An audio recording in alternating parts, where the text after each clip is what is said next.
no sunshine when the goals have gone and the goals have gone too long. Anytime or every time they go away. What's going on, people? Welcome back to Football Therapy with me, your host, Jan. I hope you do well, mate. And I genuinely really do hope that, even though almost certainly regarding your football fandom life, you're probably not. Most of you are going to be Chelsea fans watching this. Chelsea are terrible at football. It's relatively toxic, top to bottom, but there is a hard reset on the horizon. It is coming. Now, we can all be sad and frustrated, and we all should absolutely be sad and frustrated, if not angry, god darn it, at how these players are sort of checking out. But there's a change gonna come. I don't know why I keep singing, but yeah, it's gonna get better. Today, we're talking about ins and outs. We're gonna reference an article which I find quite interesting from a chap called Jake Stokes on football.london. Ins and outs. Shake it all about. Chelsea need a striker though. I've converted fully. I've made the transformation finally into a proper footballing man. And yes, give me a number 9. Nom nom nom nom nom to eat up goals. I'm seeing stats left, right, and centre about how Chelsea. Yeah, look, it's bad. You don't need me to say it was bad. It's bad.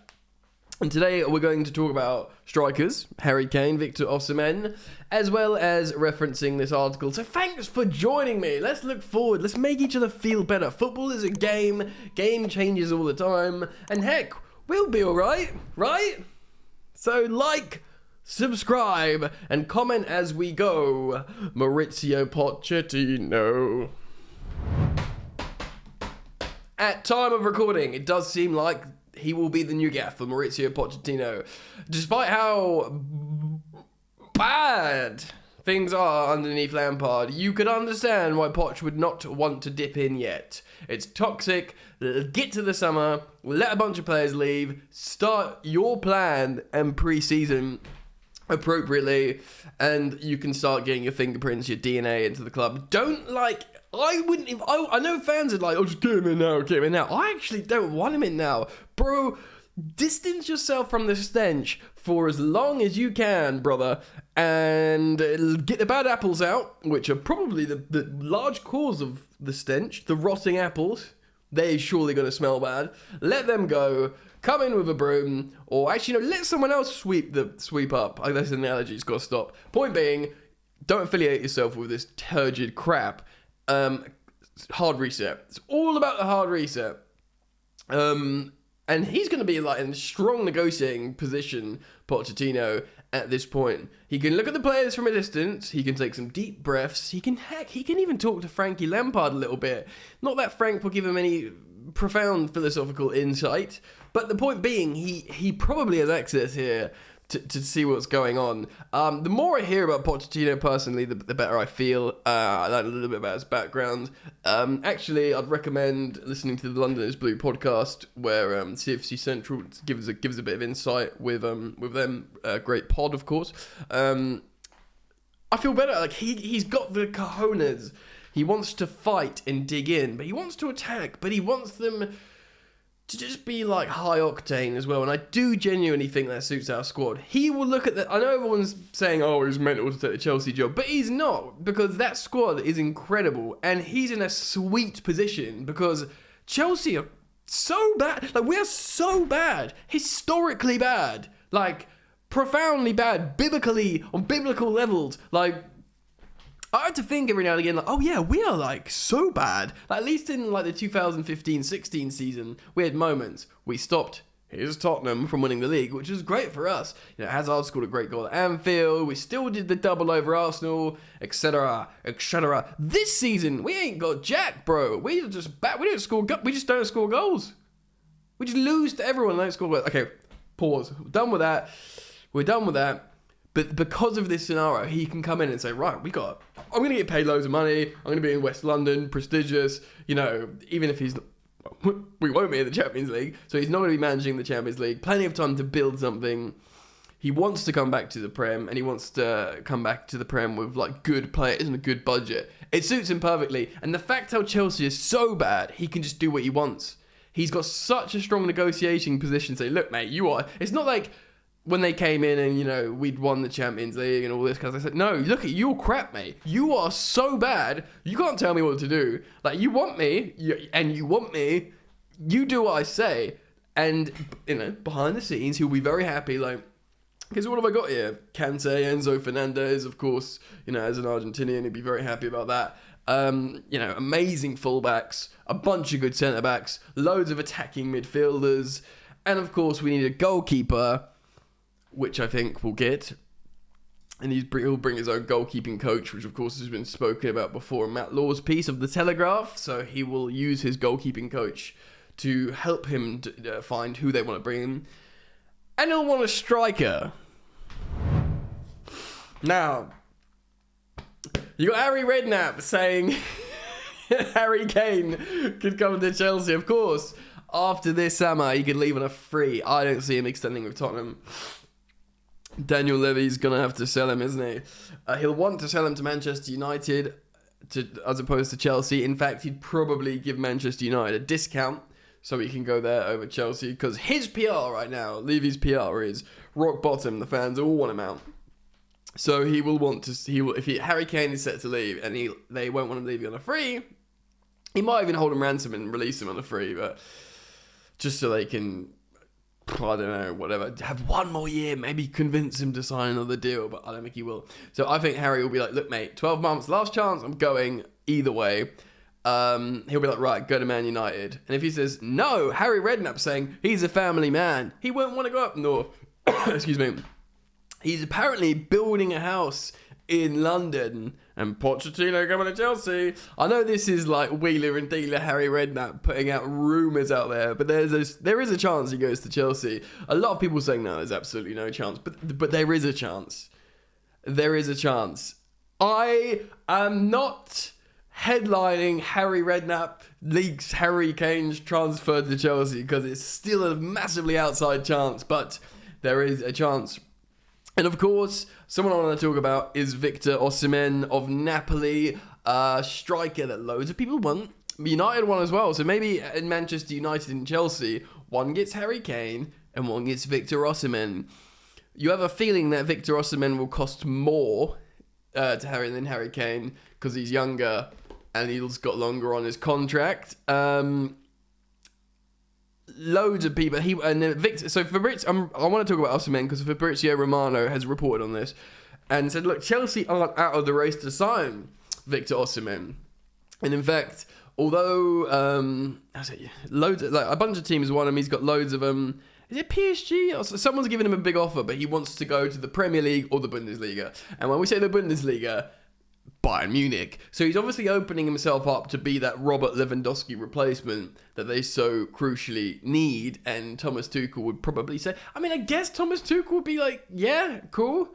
But like, I don't know, from our recent experience with Thomas Tuchel, he doesn't seem synonymous on relying on conventional number nines. Like, he sacked off Tammy Abraham nearly immediately. He, of course, didn't like Romelu Lukaku, and would play like, you know, Kai Havertz or even false nines at some point. So, I don't know, like, I guess, you know, but then again, he loved Aubameyang, didn't he? He loved Aubameyang at Dortmund, he didn't get a chance. He had one game with him at Chelsea, Aubameyang.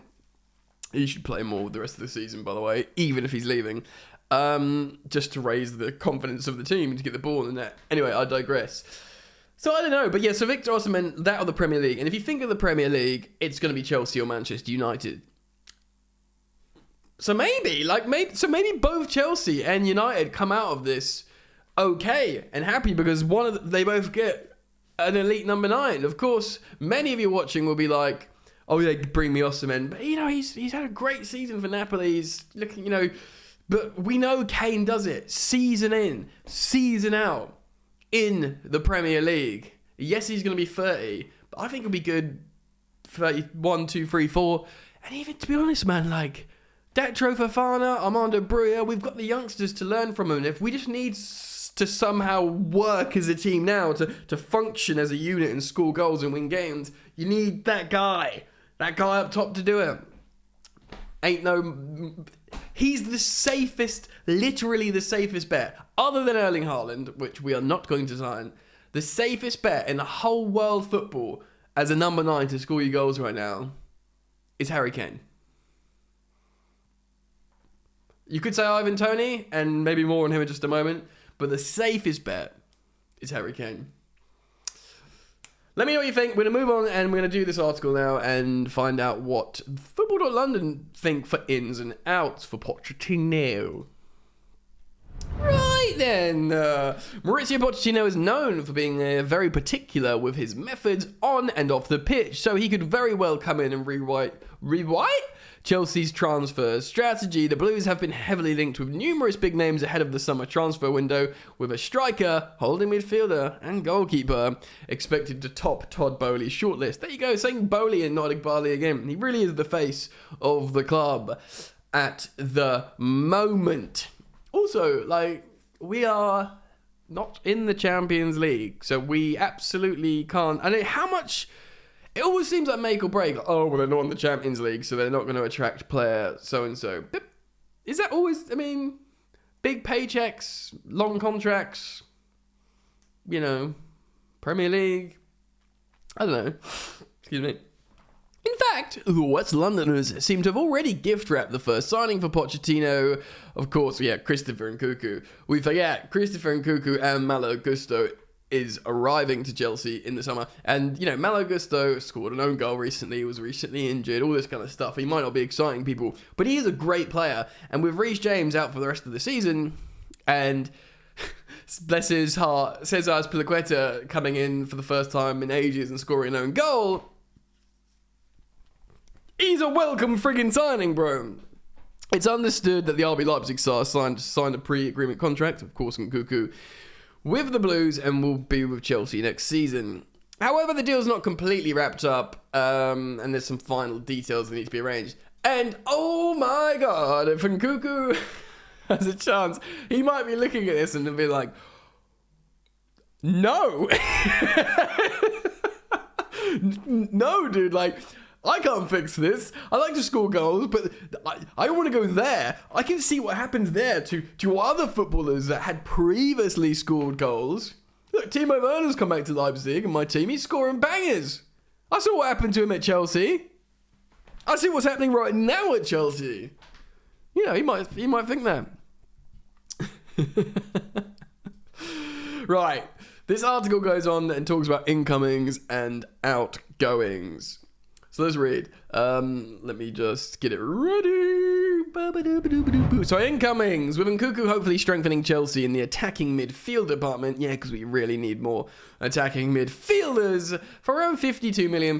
Which, by the way, this guy, when fit, starts for France. He scores a lot of goals. He's 25. He's in the sweet spot, The former Tottenham boss, Pochettino, is expected to sign a striker, a holding midfielder and a goalkeeper. The Blues are still yet to replace Didier Drogba, with only Diego Costa and Olivier Giroud coming close to the Ivorian's profile.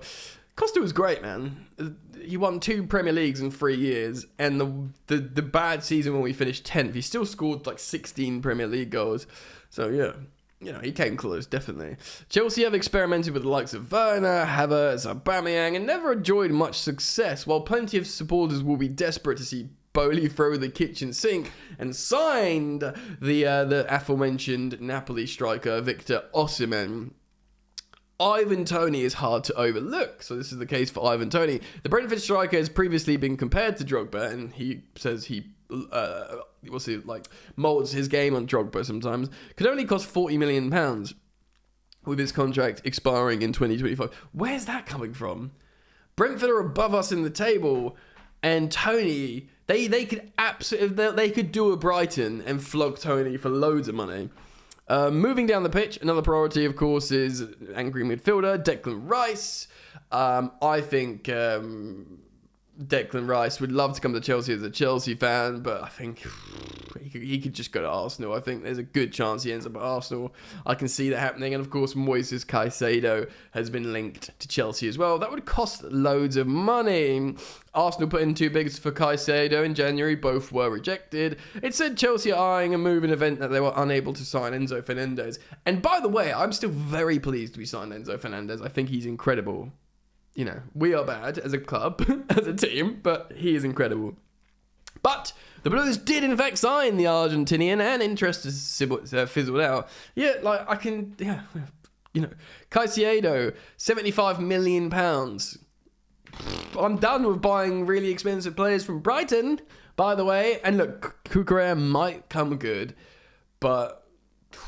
And to be honest, I don't know, we might have what we need in the... I know there's this big thing about we need a proper CDM, and I think we do, but... Let's just see what Poch thinks. And if you can't get Declan Rice, maybe find someone a little bit more... Not £75 million poundy. Do you know what I mean? You know what I mean? And the goalkeeper department is going to be tough, of course. David Raya at Brentford, yes, because apparently Brentford are just going to sell us all their players. And Robert Sanchez at Brighton. Again, I'm done with Brighton because it would cost 200 million and it would just flop because that's the science behind this apparent stream. Apparently it's £35 million for David Raya.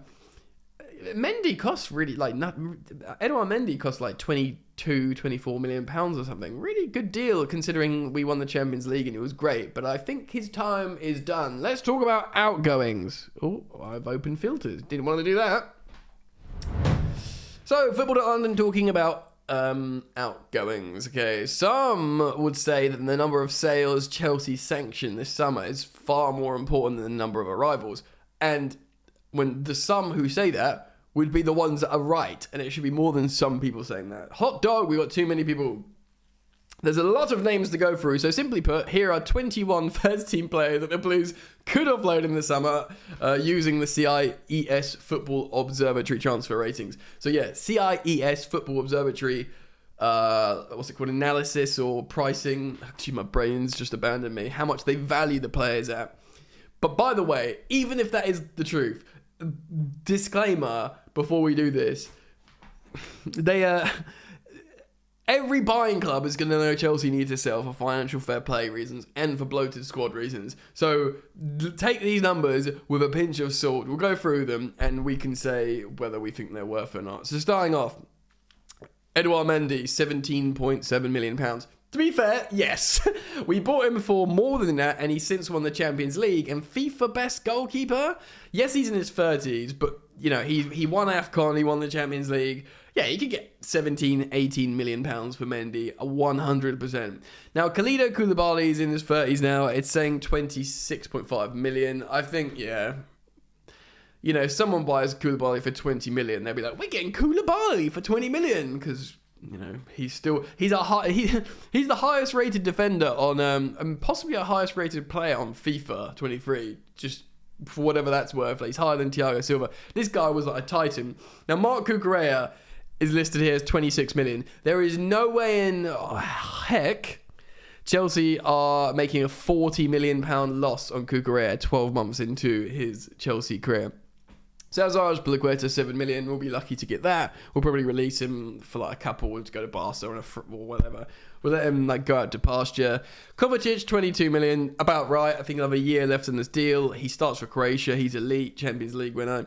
But when someone's pushing 30 and they've got 12 months left on this deal and they're not like a goal scorer, it's very difficult to command too much. Conor Gallagher's got 31 million here. Now, we could easily sell Conor Gallagher for 31 million. In fact, we've slapped a price tag of 50 million. If suddenly we just went 31, Palace or a lot of other Premier League teams, by the way, would go, yes, please. And you'd sell Conor Gallagher for 30 million relatively easily, I think.